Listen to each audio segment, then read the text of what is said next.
next, Chinese President Xi Jinping and his Russian counterparts have vowed to further deepen the relationships between their two countries, one that the two had already referred to as having no limits. Xi is hosting Vladimir Putin for day 2 of his state visit to China.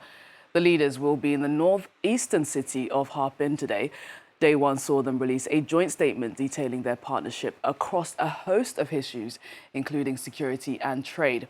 So their unity on full display while their countries' ties with the West become increasingly fractured amid the war in Ukraine, sanctions and trade disputes. Well, let's cross over to Beijing to speak to our correspondent Yena Lee, who has, of course, been following this story for us. Yena, good to see you. So Putin's last day in China today, and he's going to Harbin. Why is that? Well, you might have heard of Harbin before because of its famous annual ice and snow festival, those images we get every year of those huge ice sculptures. Well, Harbin isn't just about the deep and bitter cold. It's also China's most Russian city, if you will. It sits 1,200 kilometers northeast of Beijing and is the capital of Heilongjiang province, which borders 5 Russian regions. Harbin used to be known as Little Moscow as Russian settlers arrived there in the late 19th century and turned it into a Russian town.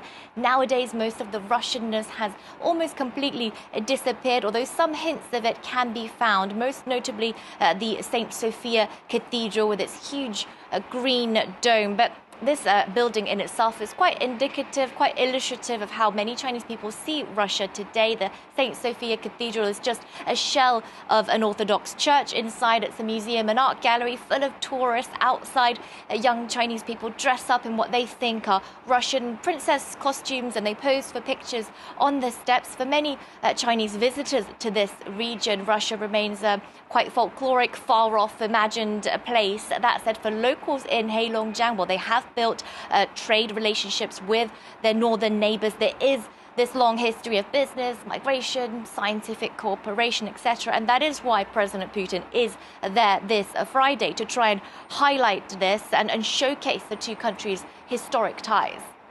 And let's go back on what the leaders said yesterday. They are vowing to foster deeper ties. Where are we at in the China-Russia relationship?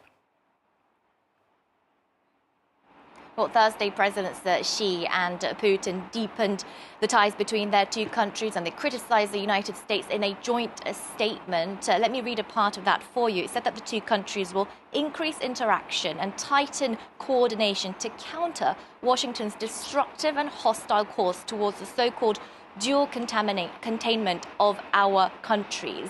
The Sino-Russian relationship is getting undoubtedly closer under the stewardship of these two leaders, these two men who share a mutual vision. They don't think that international norms should be dominated by Western democratic values. And you see how this friendship can be translated in concrete terms here on the ground. When the Western world led international sanctions against Russia for its invasion of Ukraine, China stepped in, and bilateral trade between the two countries hit record highs in 2023.